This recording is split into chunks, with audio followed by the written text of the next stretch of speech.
Welcome to this teaching from the You Need Faith in Jesus series. It's great to be here. The You Need Faith in Jesus team is all about making these deep biblical truths, really clear and practical for everyday life. And today we are going deep. We're looking at one of the shortest, but I think one of the most theologically packed texts in the whole book of Psalms. We're talking about Psalm 15. Some people call it the integrity checklist, and that's exactly what we're going to explore. What is this divine blueprint for character, and what does it really mean to have that intimate, ongoing fellowship with God? It's so vital because Psalm 15, it asks what might be the single most important question for our spiritual lives. What kind of person is actually fit for that eternal fellowship? Right. And David doesn't leave it hanging. He gives us 10 very precise markers. It's this definitive list that governs our thoughts, our actions, our words. Yeah. Even how we handle money and promises. It's a complete moral map.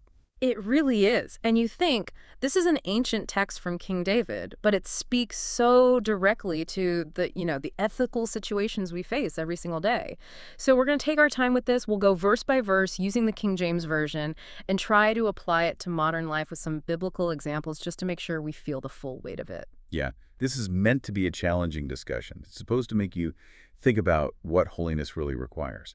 So let's start at the very beginning with the foundational question that sets this whole thing in motion. Okay, so verse 1, David he jumps right in, setting the stage with this really probing two-part question about who even qualifies to be in God's presence. He asks, and I'll read it here from Psalm 15, verse 1, Lord, who shall abide in thy tabernacle? Who shall dwell in thy holy hill? And that wording immediately sets a very high standard. When you read that, you have to stop at those verbs, abide and dwell.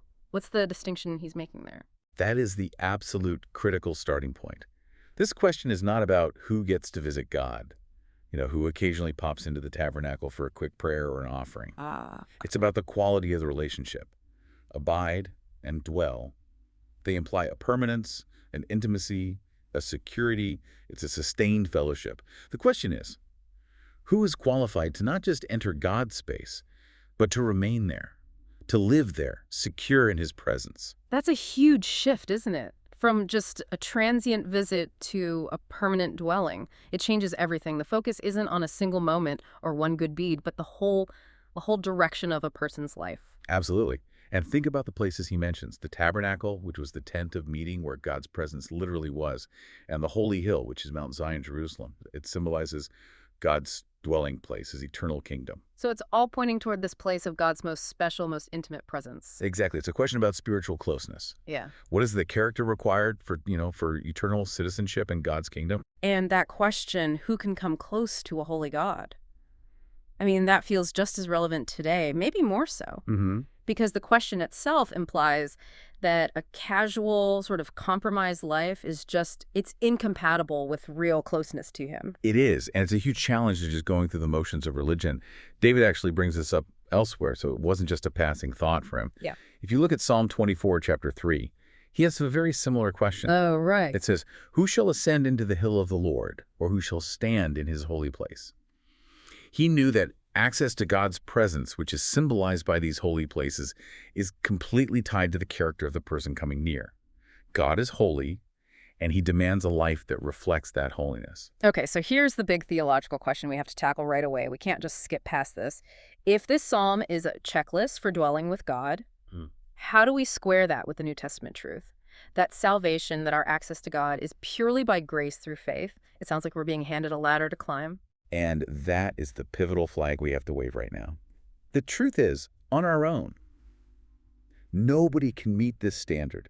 I mean, who perfectly walketh uprightly or speaketh truth in his heart 100% of the time. Nobody. Only one person ever has. Jesus Christ. He is the only one who perfectly fulfilled every single item on this checklist. So our ability to have fellowship with God, to even enter that holy hill, is made possible only through his finished work. It's his perfect righteousness that's given to us. So if Jesus is the one who gives us access, how should we look at this checklist? Is it telling us how to be saved, or is it describing what a saved person looks like? That's it. It's descriptive. It describes the result of genuine salvation. This psalm is not the root of our salvation. Christ is the root. This psalm describes the fruit that grows from that root. It shows what a new creation in Christ looks like. When God gives a person a new nature through faith, The life that flows from that salvation must begin to reflect the standard of the king. You can think of it like the ethical manual for a redeemed citizen of Zion. Yeah. It's the integrity checklist that confirms God's transforming grace is actually at work.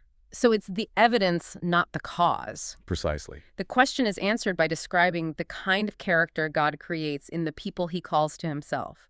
And well, that makes it deeply challenging because it moves right away into the practical, everyday actions that come from a transformed heart. David wastes no time at all. He goes straight from the question to the answer. And in verse 2, he immediately gives the first 3 defining marks of this blessed person, and they all start from the inside and work their way out. All right, let's read verse 2. It says, "He that walketh uprightly and worketh righteousness and speaketh the truth in his heart." And right there, in that one verse, you have the 3 seers of righteousness: our path, our action, and our inner life. Let's start with that first one. Mark number 1, upright walk or integrity. He that walketh uprightly.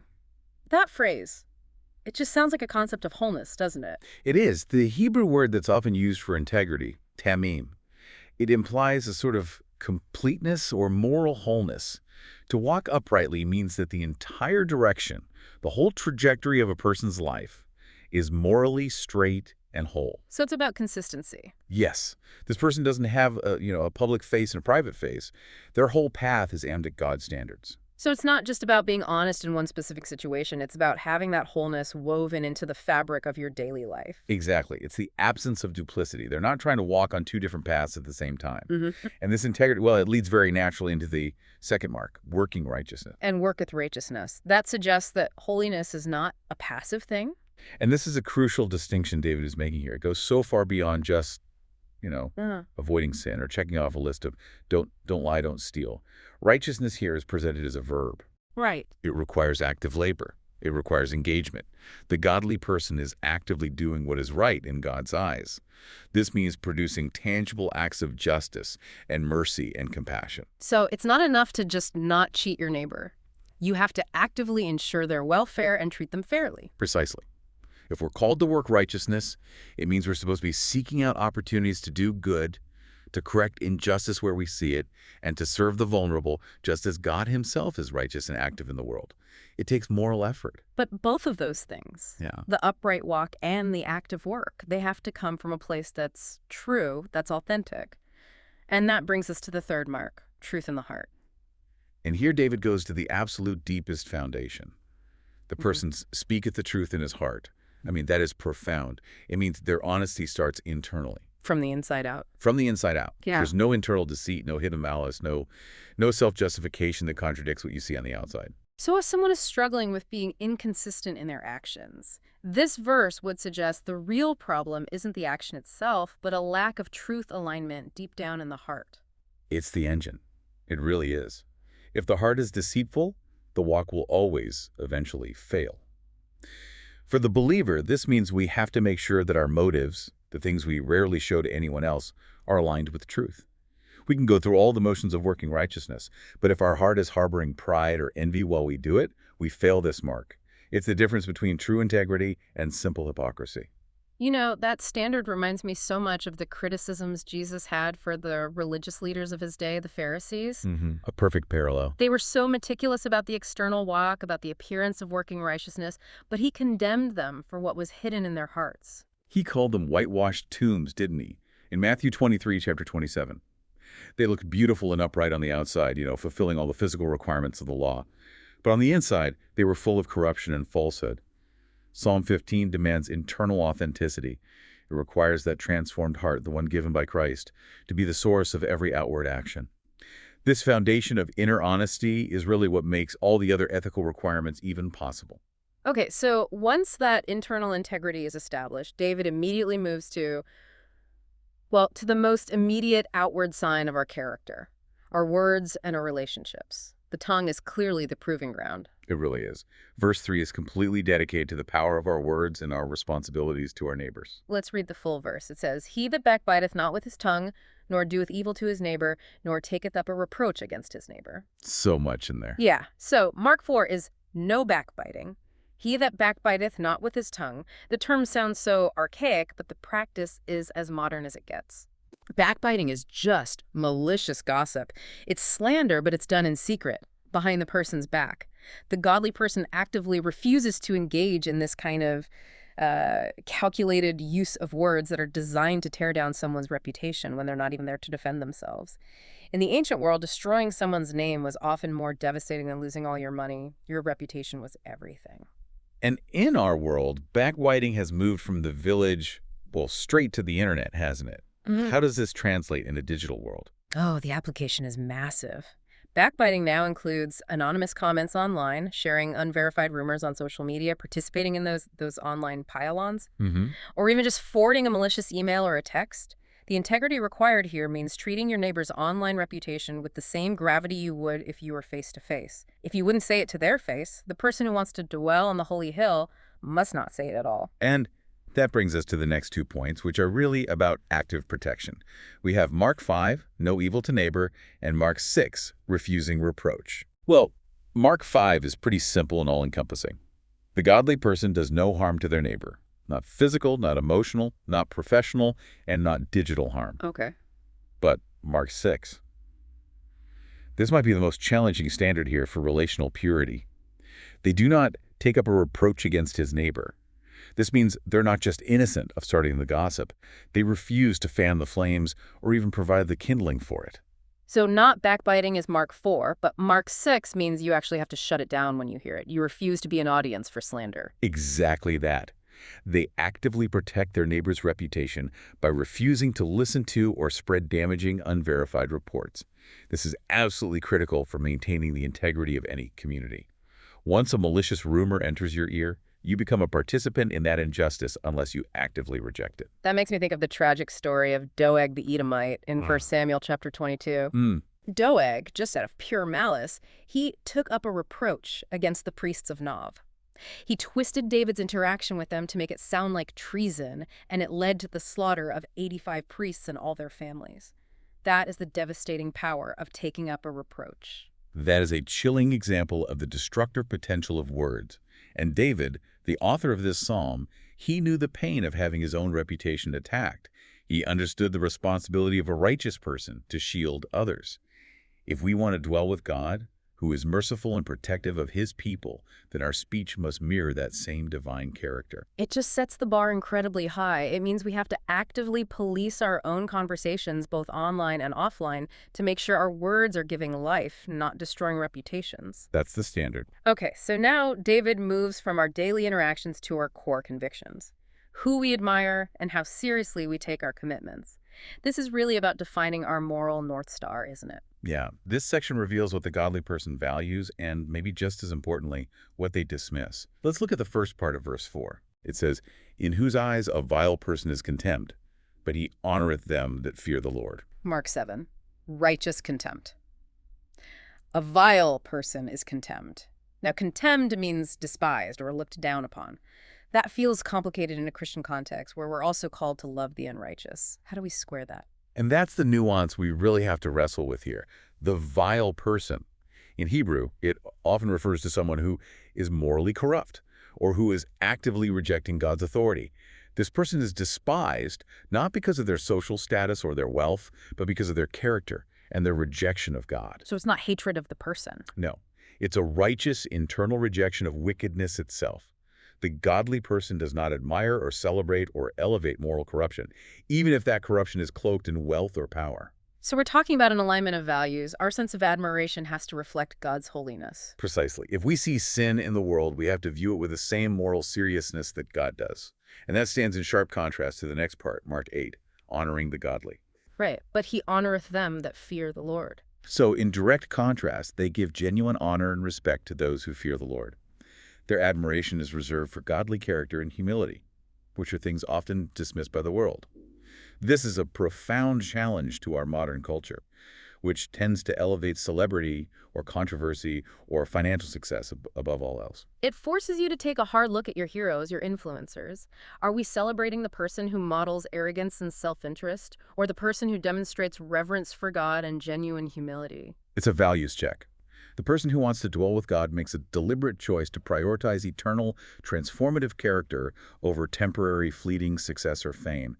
Their priorities are set by the eternal King, not by the the shifting standards of the world. And now we get to what might be the hallmark of absolute integrity, Mark 9, keeping costly promises.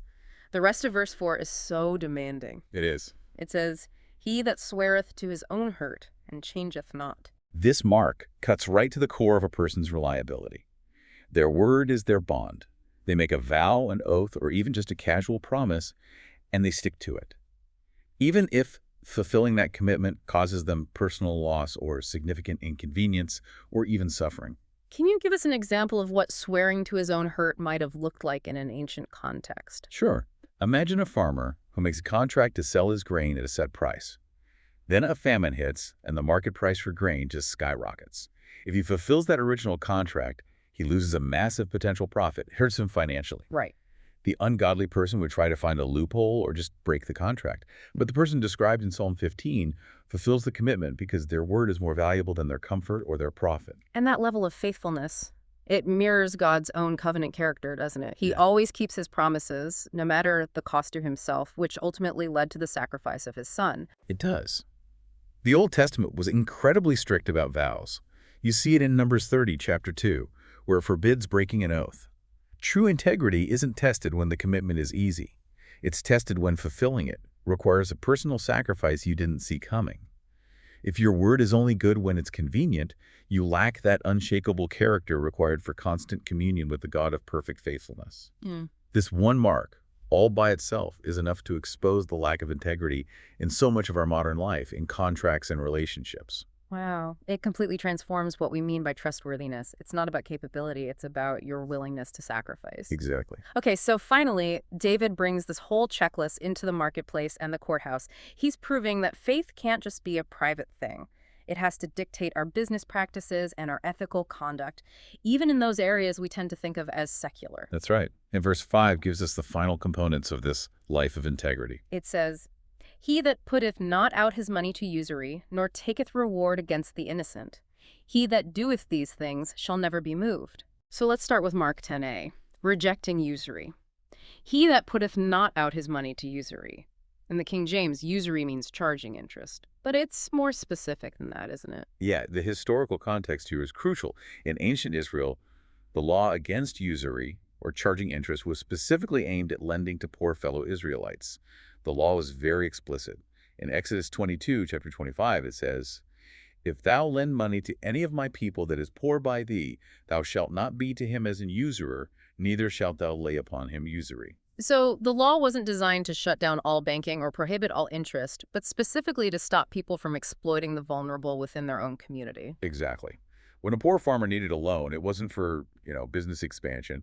It was often for survival, to buy seed for the next crop or to feed his family until harvest. To charge interest in that scenario was to profit directly from their desperation. The godly person prioritizes compassion over financial exploitation. The core principle is the ethical treatment of the poor and the vulnerable. So how does that principle apply to modern finance, where interest and lending are just central to the whole economy? The godly principle is the same. You refrain from financial practices that exploit desperation. This could mean avoiding predatory lending schemes or those exorbitant credit card rates that are targeted at vulnerable populations, or setting up any kind of business model that thrives on the desperation of other people. The person who wants to dwell on the holy hill practices ethical finance. They strive for mutual benefit, not profit that comes from making the marginalized even weaker. And then Mark 10b deals with integrity and power, upholding justice. It says, "Nor taketh reward against the innocent." And this is a direct statement against corruption and bribery, especially in the legal system. To take a reward against the innocent means accepting a bribe to pervert justice, to testify falsely, or to make sure an innocent person is wrongly punished or convicted. This speaks right to the integrity of public service, of the whole justice system. The godly person has to remain incorruptible, no matter how big the financial incentive is. Absolutely. They maintain fairness and use their position, whether it's a formal position or just informal influence, for integrity, not for self-gain. And this mark applies equally to a judge, a witness, an accountant, or a business owner. They refuse to let money sway their moral judgment when justice is on the line.